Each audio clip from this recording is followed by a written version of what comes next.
다 같이 묵도 드리시면서 주일 예배 하나님께 올리겠습니다. 다 같이 묵도하시겠습니다.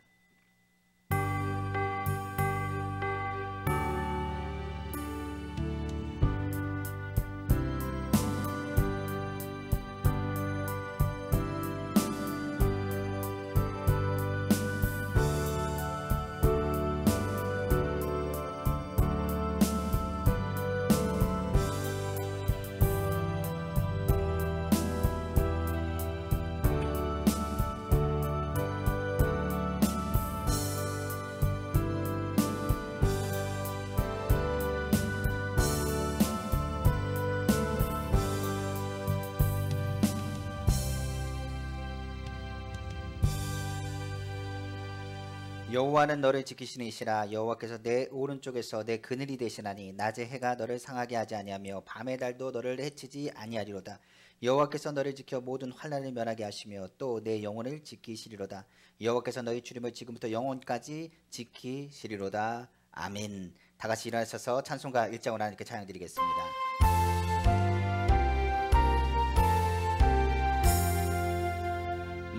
만복의 근원 하나님, 온 백성 찬송 드리고 저천사여 찬송하세. 찬송 성부 성자 성령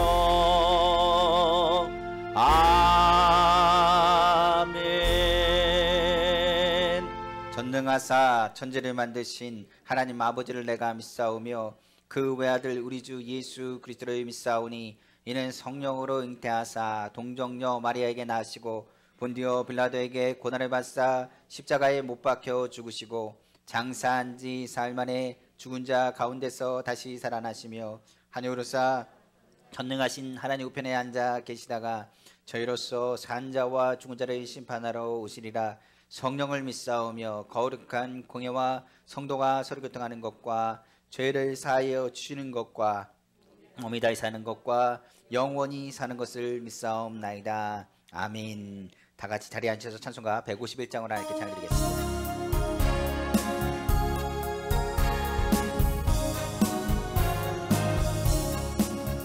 만왕의 왕 내 주께서 왜 고초당했나. 이 벌레 같은 날 위에 그 보혈을 흘렸네. 십자가 내가 처음 볼 때에 나의 맘의 큰 고통 사라져. 오늘 믿고서 내 눈 밝았네. 참 내 기쁨 영원하도다. 주 십자가 못 박힘은 속죄함 아닌가. 그 긍휼함과 그 은혜 말할 수 없도다. 십자가 내가 처음 볼 때에 나의 맘의 큰 고통 사라져. 오늘 믿고서 내 눈 밝았네. 참 내 기쁨 영원하도다. 늘 울어도 그 큰 은혜 다 갚을 수 없네. 나 주님께 못 맞춰서 주의 일 힘쓰리. 십자가 내가 처음 볼 때에 나의 맘의 큰 고통 사라져. 오늘 믿고서 내 눈 밝았네. 참 내 기쁨 영원하도다. 하나님 말씀 보겠습니다. 오늘 하나님 말씀 갈라디아서 6장 우리 14절 말씀 드리겠습니다. 하나님 말씀, 은혜 받으신 하나님 말씀 갈라디아서 6장 14절 말씀 우리 다 같이 말씀을 봉독하겠습니다. 그러나 내게는 우리 주 예수 그리스도의 십자가 외에 결코 자랑할 것이 없으니 그리스도로 말미암아 세상이 나를 대하여 십자가에 못 박히고 내가 또한 세상을 대하여 그러하니라. 아멘.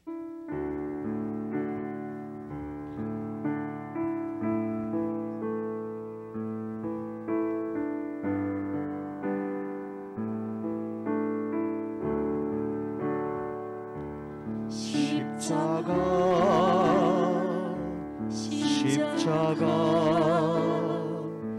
그 위에 나 죽었네. 그 사랑 내 속에 강같이 흐르네.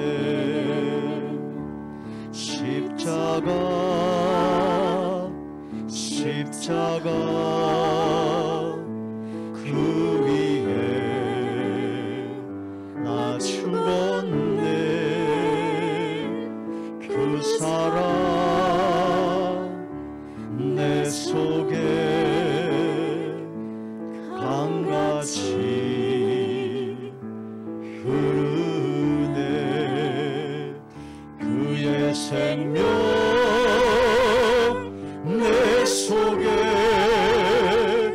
그의 능력 내 안에 그의 소망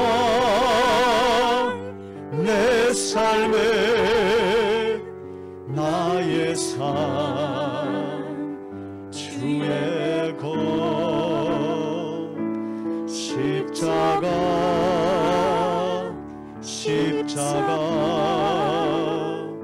그 위에 나 죽었네. 그 사랑 내 속에 강같이 흐르네.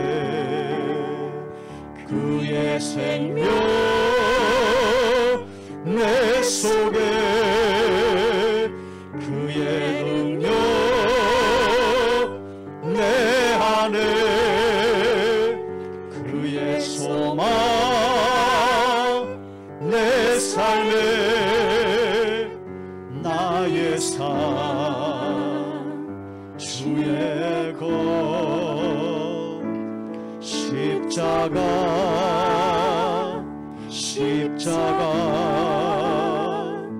그 위에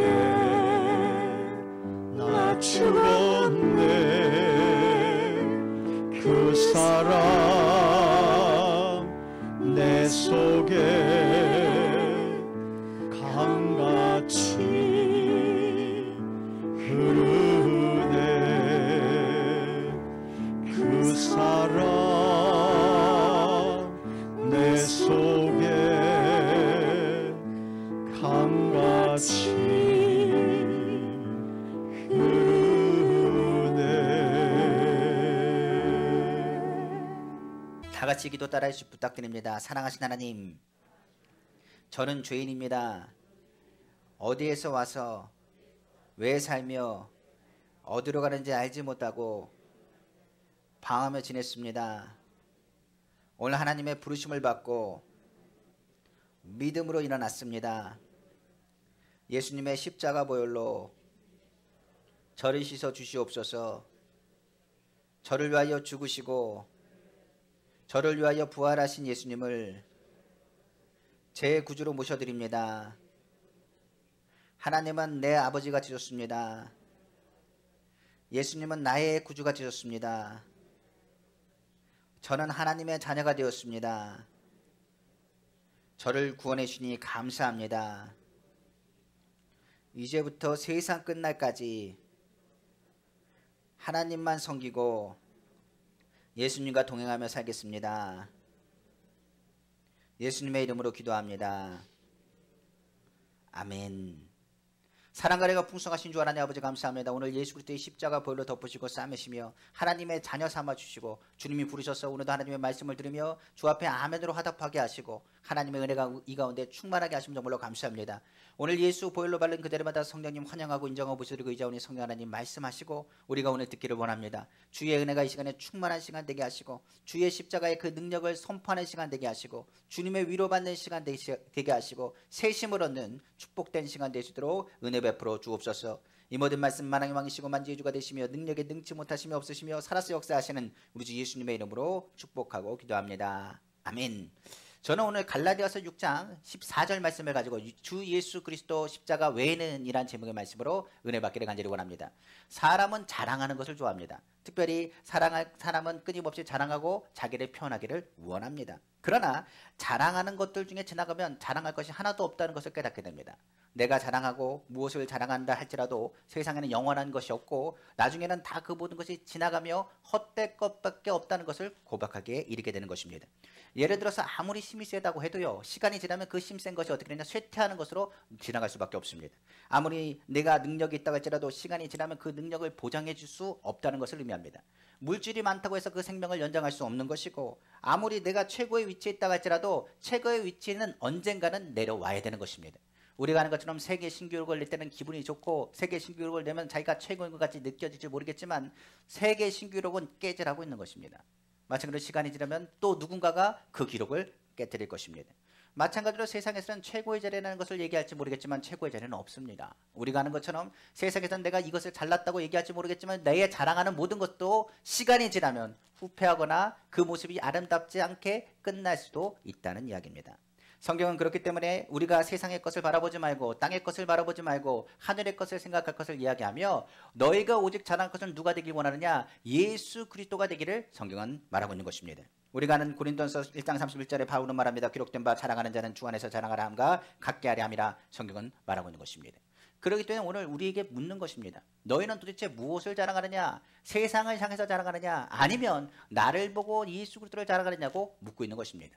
특별히 오늘 본문은 이렇게 말합니다. 나는 항상 예수 그리스도를 자랑한다. 그러나 구체적으로 말하기를 예수 그리스도의 십자가 외에는 결코 자랑할 것이 없다라고까지 바울은 선포하고 있는 것입니다. 우리는 영원한 것을 택하여 하나님의 아들 예수 그리스도를 바라봅니다. 그리고 바울이 얘기한 것처럼 예수 죽음, 예수 부활, 예수 탄생, 그가 예수 그리스도의 모든 전반적인 걸 자랑하지만 그 중에서 특별히 오늘 본문은 얘기하기를 예수 그리스도의 십자가를 자랑한다고까지 성경은 말하고 있는 것입니다. 이에 예수 그리스도의 십자가 외에는 내가 결코 어떤 것도 자랑하지 않겠다라고 결단하며 무엇보다 십자가 외에 자랑할 수밖에 없는 이유를 오늘 본문은 또한 가리키고 있는 것입니다. 우리가 사순절 기간 동안에 생각할 것입니다. 우리는 십자가를 바라보며 무엇을 생각합니까? 우리의 삶 가운데 바울이 자랑한 예수 그리스도의 십자가, 그 사랑과 은혜를 오늘 체험하는 귀한 시간 되기를 다시 한번 주님의 이름으로 축원합니다. 첫 번째로 바울이 십자가를 자랑한 이유가 있습니다. 자랑한 이유는 오직 주 예수 그리스도의 십자가 은혜 외에는, 예수 그리스도의 그 십자가 은혜 외에는 이 모든 것들을 설명할 수가 없습니다. 무슨 얘기냐면 십자가를 통하여 복음을 설명할 수 있고, 십자가를 통하지 않고서는 하나님의 은혜와 하나님의 사랑을 가리켜 알 수 없다는 것을 의미할 수 있는 것입니다. 바울은 이 십자가를 깨달았기 때문에 이것을 나는 자랑한다는 겁니다. 난 예수 그리스도의 십자가를 의미를 알고 그 의미에 대한 걸 깨달아 예수 그리스도의 십자가를 통하여 예수 그리스도의 복음을 전하며 이 온 땅 가운데 예수의 복음으로 충만하기를 원했던 사람, 그 바울은 늘 어느 곳에 가든지 간에 예수님을 자랑했고 예수 그리스도의 십자가를 높였다는 사실을 우리는 먼저 기억해야 되는 것입니다. 우리가 아는 것처럼 바울은 어떤 사람입니까? 바울은 우리가 아는 것처럼 바리새인입니다. 그리고 또한 어떤 사람이냐? 유대인입니다. 그리고 또 그는 특별하게 로마 시민권을 가진 사람입니다. 그는 날 때부터 로마 시민권을 가진 사람이었기 때문에 무엇보다도 정치적인 것이나 더 나아가서 문학적인 것, 학문적인 게 있어서도 굉장히 높은 위치에 있는 사람이 누구냐? 사울이란 그 사람이었습니다. 그는 학식도 굉장히 뛰어났고 가말리엘 문외생이기 때문에 자랑할 것이 너무 넘치는 사람이었습니다. 그렇기 때문에 다른 사람이 뭐라고 자랑해도 그 바울에게 잣대를 대보면 바울에게 자랑할 만한 사람들이 그렇게 많지 않았습니다. 그 정도로 바울은 자랑할 것도 꽉 찬 사람이었습니다. 그렇기 때문에 그는 그 자랑할 것을 누굴 바라봤느냐? 더 특별하게 하나님을 사랑하는 것을 늘 자랑했던 사람, 그 사람은 누구였느냐? 바로 바울이었던 사울이온 것을 성경 강조하고 있습니다. 그런데 그가 걸리는 것이 있었는데 바로 십자가에 대한 문제였습니다. 그가 십자가에 대해서 더 열분을 토하며 예수 믿는 사람을 잡았던 이유 중에 하나가 바로 예수 그리스도의 십자가에 대해서 선포하는 자들이 하는 얘기가 다른 것을 얘기하는 것이 아니라 예수 그리스도가 메시아고 하나님의 아들이며 그가 부활했던 사실을 선포하고 다녔기 때문에 그렇습니다. 하나님을 사랑하는, 그리고 또한 율법적인 학식이 풍부한 바울로서는 도대체가 이해할 수 없는 것이 예수님의 십자가 사건입니다. 우리가 알았던 십자가는 어떤 사람입니까? 죄인의 형틀이라고 말합니다. 그가 로마 시민권자이기 때문에 어떤 사람이 십자가에 달리느냐는 것을 누구보다 잘 압니다. 특별히 유대인들은 무엇을 알 수 있느냐? 나무에 달린 자보다 저주를 받는 자라고 말했기 때문에 예수님이 십자가에 달린 것은 단순히 십자가에 달린 것이 아니라 하나님께 저주받은 사람이라는 것을 선언하는 것이 십자가에 달린 예수의 모습이었습니다.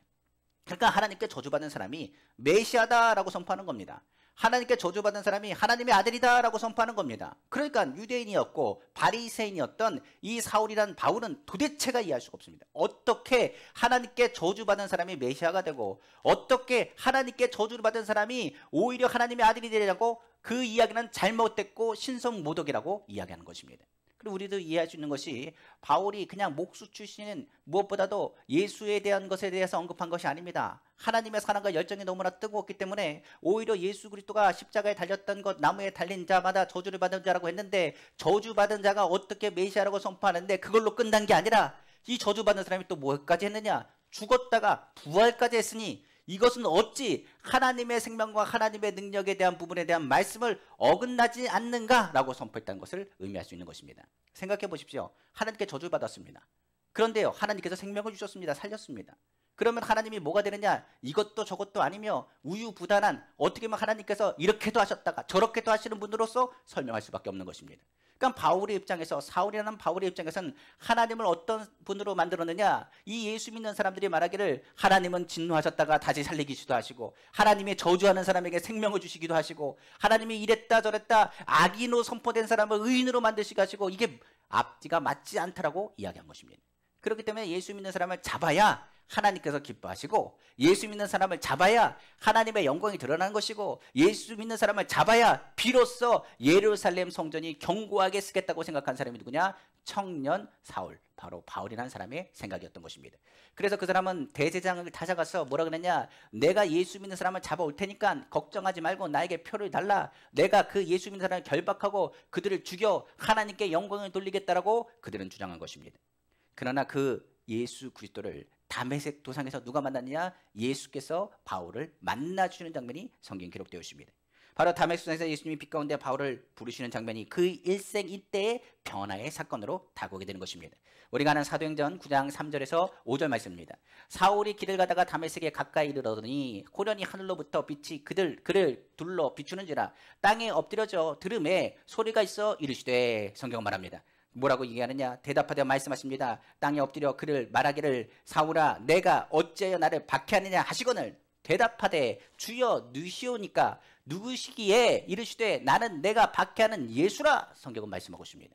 여기서 성경에서 말한 것처럼 예수님께서는 내가 박해하는 예수라는 분명한 말씀을 그에게 허락하여 주신 것입니다. 바울은 그 이야기를 듣습니다. 그리고 나서 예수님이 십자가에 달렸다는 것, 그리고 또한 부활하셨다는 것을 믿을 수밖에 없는 상황에 놓이게 된 것입니다.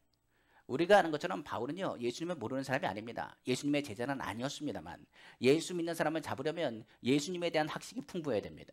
그러니까 예수님이 어떤 사람이라는 것을 무엇보다도 누가 잘 아느냐? 바울은요, 아마도 예수 믿는 사람보다 더 많이 알았을 겁니다. 예수님이 어디서 태어났고 어떤 일들을 했으며 무슨 말들 안 되는 일들을 저질렀다, 성전을 파괴하려고 했으며 무엇보다도 못했다라는, 어찌 보면 바리새인과 유대인들의 이야기를 주춤을 해서 들었겠지만은 그것으로 인해서 끝나는 것이 아니라 예수님의 연구를 많이 했을 겁니다. 왜 그러냐면 예수 믿는 사람을 잡으려면 예수 믿는 사람을 알아야 되거든요. 그래서 그가 부정해왔던 것, 어떻게 죄인이 어떻게 부활하느냐, 하나님의 아들이 어떻게 목수 태어나느냐, 어떻게 이런 일들이 있느냐, 조목조목 따지고 그 이성이 무엇보다도 하나님에 대한 사랑을, 열정을 가지고 예수 믿는 사람을 핍박하고 잡아오는 도구로 사용했는데, 오히려 예수님을 만나고 나니 이 모든 것이 진실로 밝혀질 뿐만 아니라 자신이 이것을 통해서 하나님의 아들을 핍박했다는 생각이 그 마음 가운데 다가오게 된 것입니다. 그러니까 예수를 믿는 사람을 잡고 예수 믿는 사람을 핍박하는 것이 무엇이 되느냐? 하나님이 가장 싫어하는 일이라는 사실을 깨닫게 된 것입니다. 그는 분명 그 자리에서 회개했을 겁니다. 다른 것 회개한 게 아니라 하나님도 몰랐습니다. 당신이 하나님의 아들이신 것도 몰랐습니다. 예수님이 부활하신 것 몰랐습니다. 스데반이 그렇게 죽어가면서 하늘을 보고 보좌 우편에서 예수님이 있다는 것을 말했는데 저는 그걸 몰랐습니다. 그런데 예수님이 정말 죽었다가 살아난 것을 내가 보았으며 예수님이 나를 향해서 십자가 달리시고 죽어졌다는 그 이야기가 무슨 의미라는 것을 내가 깨닫게 되었습니다. 바울은 그 일로 어떻게 되느냐? 하나님께서 예비하신 곳으로 이동하기 시작합니다. 그는 광야에 가서 기도하고 금식하고 주님을 바라고 외치기 시작합니다. 그리고 성령이 충만하여 그가 광야에서 나왔을 때는 비로소 예수 복음을 전하기 시작했는데, 그때 전한 복음이 무슨 복음이냐? 바로 십자가 복음인 것입니다.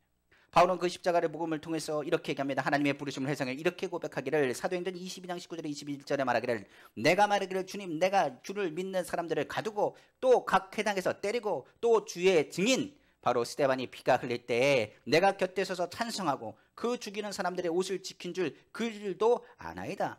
나더러 또 이르시되 떠나가라, 내가 너를 멀리 이방인에게로 보내리라 하셨느니라. 성경은 말씀하고 있는 것입니다. 바울은 예수님께서 하신 말씀을 들었습니다. 그리고 그가 광야에서 나왔을 때 십자가의 그 의미를 깨닫게 되었습니다. 무엇보다도 예수님의 복음을 어떻게 전할 것인가, 내가 이방인에서도 어떻게 주의 복음을 전할 것인가 생각해 봤더니 딱 걸리는 것이 자기가 생각한 그 걸리는 부분이 바로 십자가인 것입니다. 유대인에게는 이 십자가는 굉장히 거리끼는 것입니다. 그리고 헬라인에게서 이 십자가는 오히려 신의 무능함을 상징하는 이야기이기 때문에 그들은 오히려 어리석은 짓이라고 이야기하는 대목이 바로 십자가였기 때문입니다.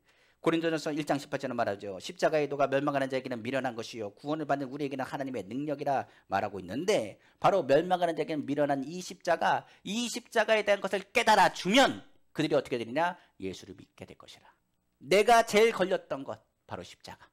그리고 내 삶 가운데 주의 복음을 전하는데 가장 핵심이 되는 메시지가 뭐가 되느냐? 십자가. 그 십자가가 무슨 의미인지를 깨닫게 하고 이것을 자랑할 때 비로소 그들이 뭐 할 것이라? 예수께로 돌아오게 될 것임을 바울은 깨달았던 것입니다.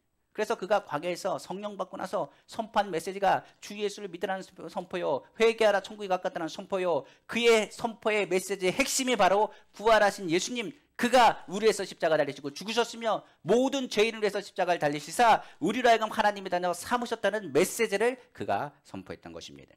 성경에 말한 것처럼 부활하신 예수님, 그 예수님의 십자가, 그것을 발견한 깨달은 그는 이렇게 얘기합니다. 유대인의 관점에서 예수님의 십자가를 인정하는 것은 불가능한 일입니다. 십자가에 못 박은 것, 바로 저주받는 마다, 그 십자가에 달린 것, 나무에 달린 자마다 저주받은 자라 했기 때문에 여러분들이 그것이 걸릴 것입니다. 그리고 만약 그가 하나님의 아들이라고 얘기한다면 유대인들 여러분들이 예수님의 십자가에 못 박으라고 외쳤으며 예수님의 십자가에 못 박힌 나쁜 사람들, 오히려 죄인 중에 죄인들 아닙니까? 그것을 인정해야 되기 때문에 이 부분이 걸렸던 것입니다. 그렇기 때문에 성경에서 말한 것처럼 회개하는 메시지는 다른 것을 말하지 않습니다. 예수님을 여지까지 부인한 것을 회개하는 것입니다. 오늘도 우리에게 분명히 말합니다. 사도 바울뿐만 아닙니다. 침례 요한에 있던 메시지가 동일합니다. 회개하라. 그 회개라는 건 주님께 돌아오는 얘기입니다. 그러나 주님께 돌아오는 유일한 통로가 되는 것은 길이요 진리요 생명 되신 예수 그리스도밖에 없습니다. 그래서 우리가 회개한다는 것은 내가 내 삶 가운데 예수님을 부인했던 것을 회개하는 것을 의미합니다. 내가 예수님을 인정하지 못했던 것을 회개하고 돌아올 것을 성경은 강조하고 있는 것입니다. 이를 위해서는 내가 먼저 죄인인 것을 고백해야 되는 것입니다. 그러므로 그 잘못을 인정하는 것, 유대인들에게는 그렇기 때문에 부끄러운 일이요 걸림돌이 되는 것과 똑같은 일이 되는 것입니다. 그래서 예수 믿는 게 어려운 거예요. 그래서 유대인들에게 말합니다. 그러나 걱정하지 마십시오. 나는 예수님을 박해했던 사람입니다. 그러나 주님이 나를 만나주셔서 나 용서해 주셨습니다. 그리고 예수님을 자랑하는 것은 나는 이제 죄가 나를 누를 수 없으며 환경이 나를 누를 수 없으며 내가 하나님의 자녀가 되었다는 사실입니다. 그러므로 나는 예수님의 십자가를 자랑할 뿐이요 예수 그리스도의 십자가를 통해서 나를 거주신 하나님께 영광을 돌립니다라고 바울은 고백했던 것입니다. 이방인들은 또 어떨까요? 이방인들은 그 무엇보다도 바울의 십자가 선포에 대해서 이렇게 얘기합니다. 신이 어찌 죽을 수 있으며 왜 미련하고 어리석게 신이 고통을 사사하는가? 라는 물음으로 바울에게 다가왔습니다. 우리가 아는 것처럼 어리석다는 것은 그리스 로마 신화 같은 신의 존재에 대한 의미를 담고 있습니다. 인간에게 위협을 가하고 진노를 가하며 무엇보다 깨닫게 하는 존재가 신이라고 이야기합니다. 그들은 말하기를 신이 어떻게 무엇보다도 인간을 괴롭히며 깨닫게 하는 존재가 신이지 고통과 고난을 당하고 죽기까지 인류를 위해 희생하는 존재가 신이 될 수 없다라고 그들은 생각합니다. 그러니까 신이 무엇이 부족해서 죽겠느냐? 신이 무엇이 부족해서 자기 목숨을 내던지면서까지 하늘 영광 버리고 이 땅 가운데 오겠느냐라고 이야기한 것입니다.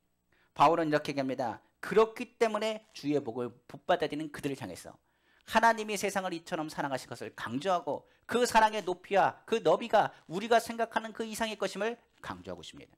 그러므로 예수님의 십자가는 무엇을 얘기하느냐, 이것을 깨닫는 그 순간에 왜 우리에서 십자가 달리시고 죽으셨는지를 깨닫게 될 것임을 말하고 있는 것입니다. 바울을 향해서 말합니다. 내가 너를 사랑한다고 말합니다. 오늘 우리 성도님을 향해서 말합니다. 내가 너를 사랑한다고 말합니다. 우리는 얘기합니다. 주님, 사랑한 증거를 무엇으로 표현하겠습니까? 라고 말할 때 바울은 담대히 말합니다. 예수 그리스도의 십자가가 하나님이 우리를 사랑하신 것의 증거요. 이것을 믿으면 너희의 죄와 너희 허물과 너희 어려움에서 주님이 너를 건지실 것을 약속하신다고 성경은 말하고 있는 것입니다. 그러므로 바울에게 있어서 예수 그리스도를 만나는 것은 다른 것에 있지 않습니다. 바로 십자가를 깨달아야 됩니다. 우리가 생각하는 것처럼 그냥 나무 십자가를 깨달는 얘기가 아닙니다. 예수님 그 자체에 대한 구원의 핵심이 되는 것이 바로 예수 그리스도의 십자가예요. 예수 그리스도의 십자가는 하나님의 사랑의 외침이라고 이야기했습니다. 바로 하나님의 사랑의 확성기가 십자가가 되고 하나님의 능력이 된다고 말하고 있습니다. 바울이 특별히 다베소에서 체험한 것, 자신을 부르신 예수님은 특별히 밖에 나가신 예수님의 부르심이었습니다.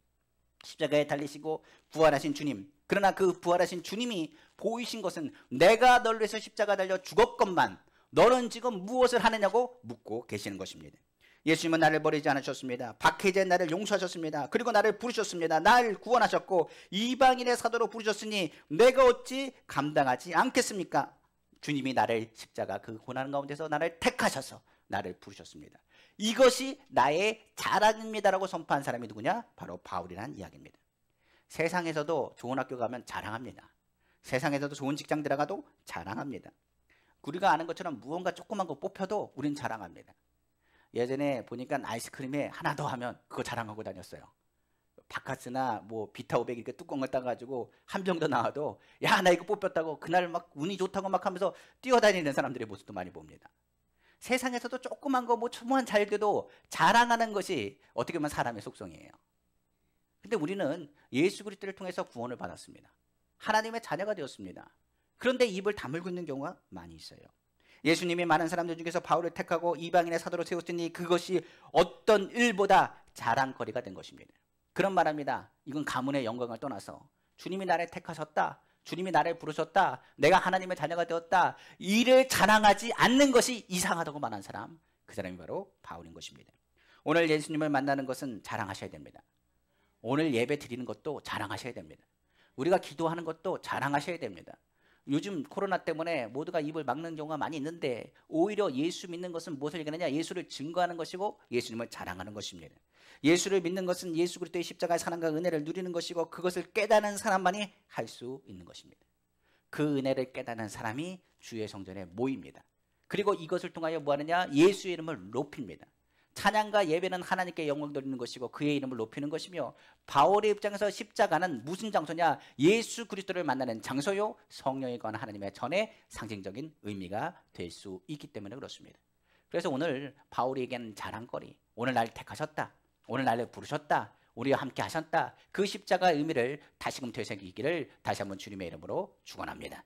두 번째로 바울이 십자가가 자기의 자랑거리가 된다는 것은 다른 것이 아니라 주 예수 그리스도의 십자가가 그 안에 능력이 있으며 하나님의 능력은 예수 그리스도의 십자가 외에는 설명할 수 없기 때문이라고 성경은 말하고 있는 것입니다. 바로 예수 그리스도의 십자가를 자랑하는 것은 예수 그리스도의 십자가에서 모든 것이 다 이루어졌기 때문입니다. 우리가 나처럼 예수님의 그 십자가 보혈로 죄인이 의인이 되었으며 하나님 앞에서 할 수 없는 것을 할 수 있게 했으며 무에서 유를 창조했으며 무엇보다 모든 문제의 해결이 어디에 있었느냐? 예수 그리스도의 십자가에 있었다는 것을 바울은 강조하고 있기 때문에 그렇습니다. 한번 생각해 봅시다. 우리가 예수를 믿었습니다. 그리고 나서 우리의 삶의 문제가 해결된다고 성경은 말씀하고 있습니다. 바울이라는 사람은요 가말리엘 문화생입니다. 그는 항상 무엇을 연구했느냐? 하나님 말씀만을 연구한 것이 아닙니다. 그가 사회생활 그리고 여러 가지 상황 속에서 어떻게 하면 사람이 변화될 수 있을 것인가? 어떻게 하면 하나님이 기뻐하실 수 있을 것인가? 말씀대로 어떻게 영생을 누릴 수 있을 것인가? 어쩌면 죽음의 문제가 해결될 수 있을 것인가를 연구했을 것입니다. 하나님의 말씀을 보면서 그는 많은 깨달음을 가졌을 것입니다. 그러나 그가 최종적으로 깨달은 것은 다른 것이 아닐 겁니다. 율법은 도대체 사람이 지킬 수 있는 것이 아니라는 것을 깨달았을 것입니다. 그러니까 하나님 말씀을 보면 볼수록 어려운 거예요. 저도 이제 예전에 기타를 배울 때 보니까요. 처음에는 쉽더라고요. 야, 이렇게 쉬운 거를 그렇게 어렵게 하나. 근데 기타를 이제 배우다가 치다가 보니까 조금만 더 배우고 조금만 더 배우고 조금만 더 배우니까 그때부터는 어렵더라고요. 음악 하는 게 그렇더라고요. 공부도 그래요. 처음에는 뭡니까? 어렵게 안 합니다. 쉽게 갑니다. 그런데 배우면 배울수록 뭡니까? 점점 어려워지더라고요. 대학 가면 다 끝인 줄 알았거든요. 대학 갔더니요 공부가 더 어려워요. 신학교를 가서 대학원을 들어갔더니 대학원을 들어가고 나서 이제 공부를 가르치고 교수님 얘기 들으면서 아 그렇구나 그럴 수도 있겠구나 그러면서 끄덕끄덕합니다. 그런데 더 어려워요. 목회도요, 시간이 지날 때 점점 시간이 지나면 지날수록 야, 이건 사람이 하는 게 아니구나 라는 걸 깨닫게 됩니다. 바울의 입장에서는 그거예요. 공부를 하면 하는데 문제가 해결되는 게 하나도 없어요. 바울의 입장에서는, 바리새인들의 입장에서는 부활에 대한 것을 믿습니다. 그렇기 때문에 그 사람들이 부활이나 이 천사나 이런 부분, 영적인 부분에 대해서 얘기해야 되는데 학식적인 것은 가득 차 있어요. 하나님이 기뻐하신 일이 무엇이냐, 그 말씀대로 보면 이 형통하리라, 그 말씀이 되었기 때문에 이 말씀을 주구주구 외우면서 봅니다만 결과적으로 그 모든 문제가 해결되지가 않습니다. 그래서 바울이 방향을 틀었어요. 뭘 틀었느냐? 하나님이 기뻐하신 일을 행동으로 옮기자. 그래서 아까 얘기한 것처럼 예수 믿는 사람을 잡자. 예수 믿는 사람은 하나님의 말씀을 폐하는 사람이고 하나님의 성전을 무시하는 사람이 예수 믿는 사람이라. 메시아라고 주장하는 저 이단들을 잡아버리자 얘기했던 것이 바로 사도 바울, 바로 사울이었던 사람의 모습이었던 것입니다. 그렇기 때문에 하나님을 사랑하는 것을 보여주자, 하나님의 뜻을 누리자, 기쁘게 하자는 열정을 가지고 예수 믿는 사람들을 잡아 죽이기에 앞섰던 사람 사울, 스데반이 죽는 그 자리에 바울은 당연한 듯 그것을 생각했으며 그가 오히려 그것을 하나님이 기뻐하신 일이라고 생각했습니다. 사람으로 해야지 못할 일들 정당화하면서 살인과 박해라는 죄를 아무렇지 않게 저질렀던 사람이 바로 사울이라는 사람이에요. 몰라서 그런 거예요. 하나님을 못 만나서 그런 겁니다. 우리가 기억합시다. 성경에 보니 바울의 율법을 향해서 이렇게 얘기만 합니다. 하나님 말씀 깨닫는 후에 그가 말한 거예요. 디모데전서 1장 15절에 모든 사람이 받을 만한 이 말이여, 그리스도 예수께서 죄인을 구원하시려고 세상에 임하셨다 하였도다. 죄인 중에 내가 계시니라. 여태까지 율법을 공부하면 다른 율법대로 살았다고 생각했는데 예수님을 만나고 보니 율법의 반대로 산 자신의 모습을 확인합니다. 부모를 공경하라 했더니 고르반 해가지고 나 하나님께 드렸다 해서 부모 공경할 생각이 없어요. 살인하지 말라고 그랬더니 살인을 앞서서 일삼았던 사람 누구냐? 사도 바울입니다. 비방하지 말라고 했습니다. 거짓 증거하지 말라고 했습니다. 자기는 그것이 진실인 줄 알고 증거했지만은 결과적으로 어떻게 보면 예수 믿는 것이 진짜였고 자신이 가짜는 걸 드러났을 때 자신이 말했던 모든 것이 거짓말이요, 오히려 거짓 증언을 하며 하나님의 아들을 핍박한 자가 자신이라는 사실을 깨닫게 됩니다. 그걸 어디서 깨닫느냐? 십자가에서 깨닫는 거예요. 문제 해결은 이루어지지 않습니다. 그러므로 나는 박해자입니다. 나의 죄와 나의 이 연약함을 누가 나를 건져낼 수 있겠습니까? 나를 건지시고 나를 이끌어 다시금 살게 하시는 누구밖에 없느냐? 그가 깨닫는 것이 예수밖에 없으며 나의 죄를 청산하고 나의 모든 문제의 해답이 바로 예수 그리스도의 십자가에 있다는 것을 그가 깨달았다고 성경은 말하고 있는 것입니다. 그 부분이 해답을 예수님께 있으면 깨달은 것이 바로 로마서 7장 21절에서 25절 말씀이 됩니다. 그러므로 내가 한 법을 깨달았노니 곧 선을 행하기 원하는 나에게 악이 함께 있는 것이로다.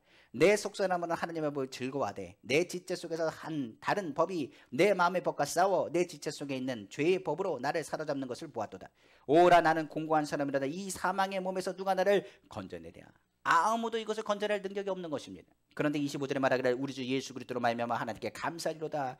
그런즉 내 자신이 마음으로는 하나님의 법을 육신으로는 죄의 법을 섬기노나 그러나 그는 죄에서 자유함을 얻었다고 얘기합니다. 예수 안에 있으면 정죄함이 없다는 것을 그가 깨닫게 됩니다. 바로 로마서 8장 1절에서 2절 말씀입니다. 그러므로 이제 그리스도 예수 안에 있는 자에게는 결코 정죄함이 없느니 이는 그리스도 예수 안에 있는 생명의 성령의 법이 죄와 사망의 법에서 너를 해방하였습니다. 바울은 합니다. 십자가 외에는 이런 능력이 나타나지 않는다는 것을 깨닫습니다. 아까 저도 얘기했습니다. 예수 그리스도의 십자가를 깨닫는 그 순간에 내가 죄인인 걸 깨닫고 더 나아가서 하나님이 얼마나 우리를 사랑하시는 걸 깨닫게 됐다는 것을 의미할 수 있습니다.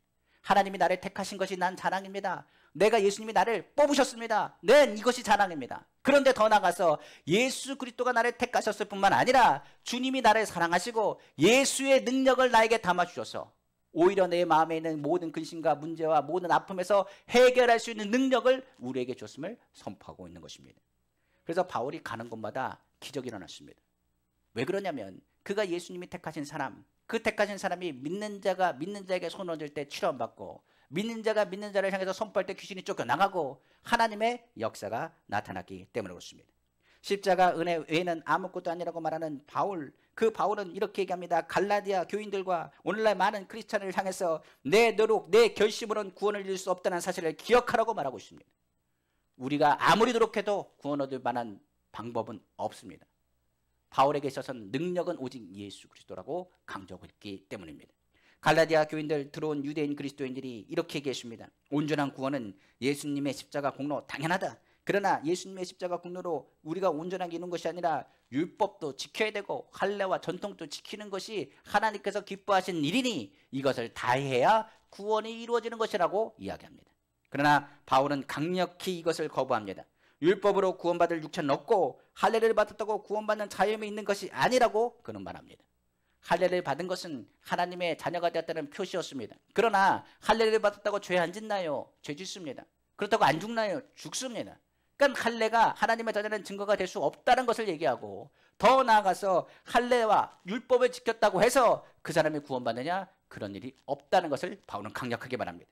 구원은 바로 전적인 하나님의 능력이요 하나님의 은혜이기 때문에 오직 예수 그리스도의 십자가에 흘리신 그 피로 죄를 씻어주지 않고서는 하나님께서 하나님의 자녀로서 새롭게 하는 능력이 그 안에 나타날 수 없다는 것을 바울은 거듭 강조하고 있는 것입니다. 그러므로 오직 십자가 외에는 능력도 위로도 없습니다. 십자가 외에는 구원도 없고 예수 이름 외에는 다른 이름을 주신 적도 없습니다. 오늘 본문은 이것을 분명히 얘기합니다. 내가 만난 예수님을 자랑하고 내 안에 예수의 능력이 있음을 자랑하기 위해서는 내가 예수 이름을 선포하고 예수 그리스도의 보혈이 우리 가운데 흘러가야 되는데, 흘러가는 유일한 장소가 뭐냐? 바로 예수 그리스도의 십자가 되는 것입니다. 성령이 나타나고 하나님의 능력이 임하고 사망이 물러가고 흑암의 권세가 떠나고 주님의 나라가 임하는 것, 율법, 노력, 능력이 아닌 오직 예수 그리스도의 십자가로 능력으로 이루어지는 것이며, 사람으로는 할 수 없을 때 하나님은 하시고 내게 능력 주냐래 내가 모든 걸 할 수 있는 것은 바울이 이 예수 그리스도의 십자가를 자랑할 수밖에 없는 이유라고까지 설명하고 있습니다. 바로 예수 그리스도의 십자가 외에는 무엇보다도 구원받은 자에게 어떤 능력도 없습니다. 예수 그리스도의 십자가가 우리의 죄의 허물과 모든 전역함을 덮으시고 과거의 성천에서 벗어나 새로운 하나님의 사명을 건너갈 수 있는 통로가 되기 때문에 그렇습니다. 우리가 아는 사도 바울, 그가 얘기하는 베드로라는 사람이 있습니다. 우리는 베드로를 잘 압니다. 베드로는 예수님을 위해서 목숨 걸겠다고 얘기한 사람이었습니다. 그러나 베드로가 무엇보다 예수님이 십자가 달리시는 그 전날에는 베드로가 겁이 나고 두려워서 예수님을 3번이나 부인했습니다. 그리고 나서 예수님이 부활하신 예수님을 베드로가 만났습니다. 근데 베드로가 만났는데 베드로가 예수님을 보고 나서 할 말이 없습니다. 그리고 그 마음에 어떤 마음이 갔느냐? 예수님은 하나님의 아들인 건 맞다. 그리고 하나님의 아들로서 정말 하나님께서 축복하신 자가 맞다. 그러나 내가 예수님을 닮을 만한 그릇이 되지 못한다. 그런 말하기를 이렇게 합니다. 나는 죄인입니다. 나는 예수님을 부인했던 사람입니다. 어찌 나 같은 사람, 내가 마음으로는 주님을 섬기고 싶지만은 내 몸과 내 두려움이 오히려 예수님을 또 부인할지 모른다는 두려움이 그 가운데 가득 차게 되었습니다. 그런 말하기를 나는 자격이 없습니다. 나는 부족한 사람입니다. 나는 아무것도 할 수 없습니다. 그게 누구의 고백이었느냐? 사도 베드로의 고백이었습니다. 그때 예수님께서 찾아오셔서 말합니다. 내가 너를 사랑한다고 말합니다. 근데 이 사랑한다는 그 의미에 무엇을 담고 있는지를 우리는 생각해 봐야 됩니다. 예수님이 그에게 얘기한 것은 바로 십자가입니다.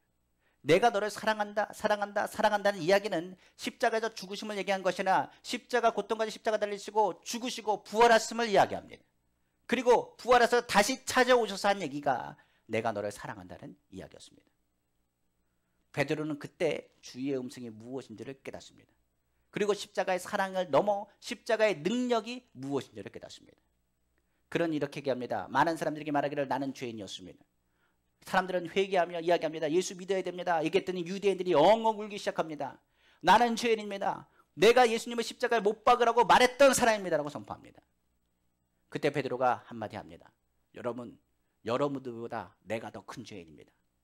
여러분들은 예수님을 십자가에 못 박으라고 외치기만 했지만은 나는 예수님의 제자였고 예수님에서 목숨 건다고 했는데 예수님을 배반했던 배반자일 뿐만 아니라 예수님을 주라 시인하는 그 많은 사람들 앞에서 오히려 그들 앞에서 내가 목숨 걸겠다고 얘기했던 수제자라였지만은 두려움이 너무나 커서 예수님을 3번이나 부인했습니다.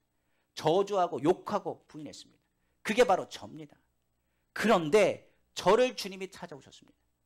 그리고 저를 사랑한다고 말했습니다. 그러다 보니 저는 가감하게 말합니다. 여러분들이 예수님을 십자가에 못 박아도 외쳤지요. 저는 예수님을 믿으면 천벌 받는다고 외쳤던 사람입니다. 그러나 내가 주님이 나를 사랑하시고 붙잡아 주셔서 이제는 내가 예수님이 누구라는 것 알고 예수 그리스도의 십자가 사랑이 무엇인지를 깨달았습니다. 오히려 성경은 말합니다. 그의 약한 것이 강한 것이 되어요. 성경에 보면 다메섹 도상에서 만난 바울도 동일한 말을 합니다. 나는 예수님을 박해했던 사람입니다. 나는 예수 믿는 사람 핍박했고 죽였던 사람이었습니다. 나는 살인자입니다. 나는 죄인 중에 괴수입니다. 나 같은 사람을 하나님이 택하셨습니다. 그리고 나를 이방인의 사도로 불러주셨습니다. 오늘 우리에게 묻는 것도 동일합니다. 주님 여러분 사랑하십니다. 솔직히 자격 없습니다. 저도 자격이 없어요. 여기 있는 사람 중에 자격 있는 사람 아무도 없습니다. 모든 사람이 죄를 범해서 하나님의 영광에 이르지 못하기 때문에 그렇습니다. 자격이 없습니다. 능력도 없습니다. 힘도 없습니다. 그런데 주님이 우리를 다만 사랑하시고 그 사랑을 십자가로 보이셨으며 너희가 그 십자가를 단단히 붙잡으면 그 사랑 안에 거하게 될 것임을 성경은 말하고 있는 것입니다. 그러므로 십자가는 용서의 자리요, 은혜의 자리요, 확신의 자리가 되며 복음을 전할 때 5,000명, 3,000명이 돌아오는 하나님의 능력이 되었으며 자신의 약함과 자신의 연약함에 구원이 율법에 있지 않고 오직 예수 그리스도의 십자가의 능력에 있다는 것을 강조하기 때문이라고 성경은 말하고 있는 것입니다. 그래서요 오히려 자기의 약함을 자랑했고 자기의 부족함을 자랑했습니다.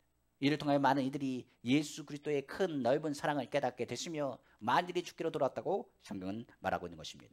그래서 바울은 모든 능력과 해답은 어디에 있다? 십자가에 있다. 문제가 있으면 어디로 가라? 십자가로 가라. 예수 그리스도의 십자가를 붙잡으면 병도 치료받고 삶의 문제도 해결되고 모든 괴로움도 사라질 것이라. 특별히 마음에 염려 있는 사람은 주님의 십자가 앞으로 가라. 수고하고 무거운 자 다 내게로 오라. 내가 너를 쉬게 하라 하는 것처럼 예수 그리스도의 십자가 앞에 나와 기도하면 주께서 반드시 응답하신다는 사실을 기억하시길 부탁을 드립니다. 그래서 우리의 자랑은 주님의 밖에 없어요. 우리가 하나님의 성전을 아름답게 했습니다만 이 성전도 누가 하신 거예요? 주님이 하신 겁니다. 우리의 삶 가운데 사역하는 여러 가지 일들이 있겠지만 주님 앞에 나올 수 있는 모든 것도 주님이 하신 것입니다. 우리가 예배드리는 것조차도 주님께서 도와주신 것입니다. 오늘도 찬양한 것도 주님께서 찬양하도록 주님께서 물꼬를 여신 겁니다. 기도도 하나님께서 기도하시도록 우리 입을 열어주신 것입니다. 우리가 이 자리에 모인 것도 그냥 모인 것이 아니라 주님의 은혜로 모이게 하신 것입니다. 저도 얼마 전에 아파서 전에 얘기했지만 입원하고 한 3일 동안 있는 동안에 다른 거 생각하지 않았습니다. 사람이 갖고 있는 욕심에는 한계가 끝이 없더라고요. 그런데 주님의 십자가의 능력은 무엇을 깨닫게 하느냐? 내가 한다고 해서 달라지는 건 하나도 없어요. 우리의 노력으로 해결되는 건 하나도 없더라고요. 힘과 능력과 생명은 누구에게 있느냐? 예수 그리스도밖에 없어요. 그런데 주님은 말씀하십니다. 네가 나를 자랑거리로 삼으면 나는 너를 자랑거리로 높이리라 말씀하셨어요.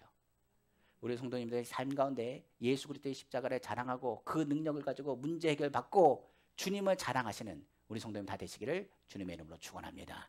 세 번째 마지막으로 성경 말합니다. 바울에게 십자가를 강조하면 그의 몸에 십자가의 흔적이 생겼기 때문에 그렇습니다. 그러므로 마지막으로 바울에게 자랑은 오직 주 예수 그리스도의 십자가의 흔적 외에는 없다고 그는 담대하게 선포한 것입니다. 바울은 이를 예수의 흔적이라고 말합니다. 갈라디아서 6장 17절에 이후로는 누구든지 나를 괴롭게 하지 말라. 내가 내 몸에 예수의 흔적이 있노라고 성경은 말하고 있습니다. 바울의 몸에는 각종 고통의 흔적이 있었습니다. 목회하다 보면 목회할 때도 각종 흔적이 있습니다. 지금은 웃고 이야기하지만 마음의 상처는 이루 말할 수가 없습니다. 마찬가지로 바울도 예수님을 전하다가 많은 고통을 당했다고 성경 말합니다. 특히 육체적인 고통은 이루 말할 수 없었습니다. 그러나 육체적인 고통보다 정신적인 고통이 더 컸던 것을 성경은 강조합니다.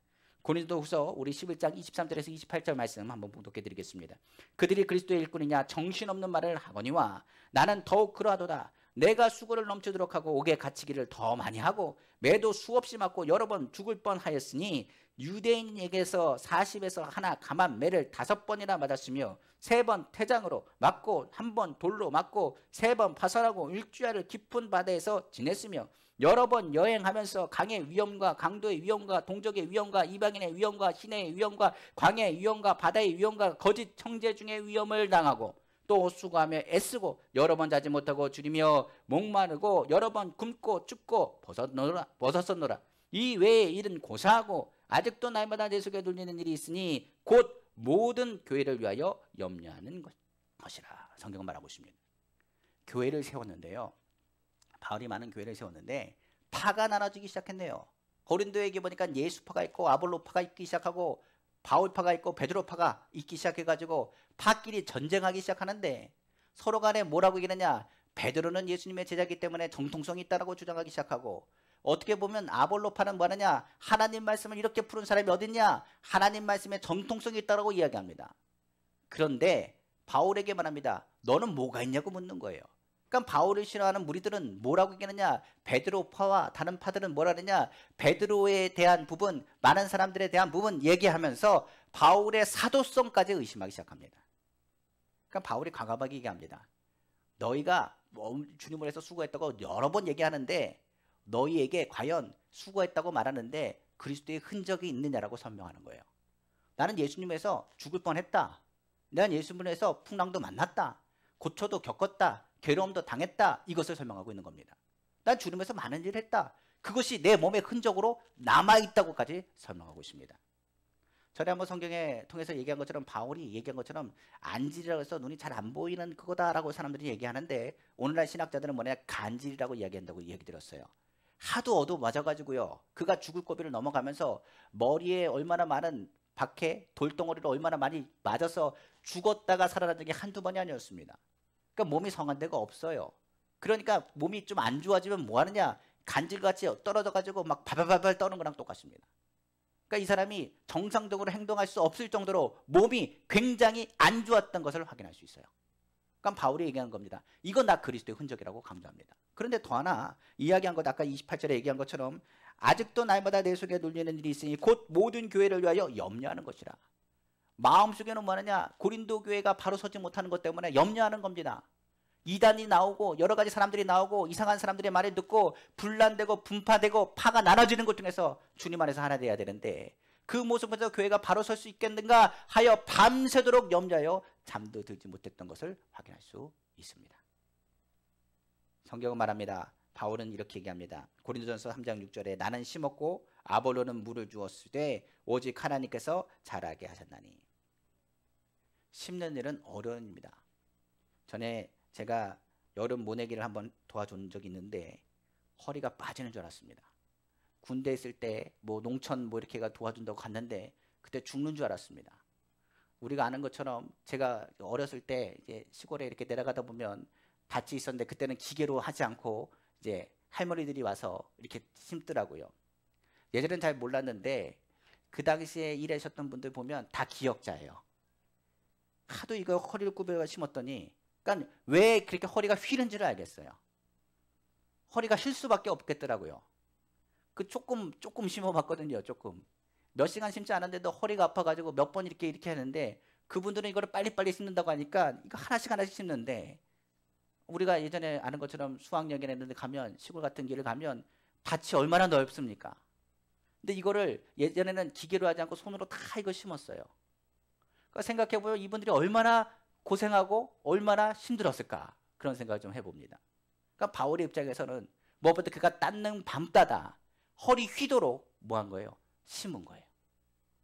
그리고 심고 이것이 잘 자라기를 하나님께서 자라게 하시지만 잘 자라기를 기대했던 사람이 누구였느냐? 바로 바울이었던 것을 확인할 수가 있습니다. 그러나 그가 고난 중에서 이렇게 얘기합니다. 그러나 나는 기쁘다. 내가 이 주님을 위한 일을 같이 하는 것과 그 고난에 동참하는 일이며 내가 주님 앞에 설 날을 오히려 이 일 때문에 더 기대한다라고 말하고 있는 것입니다.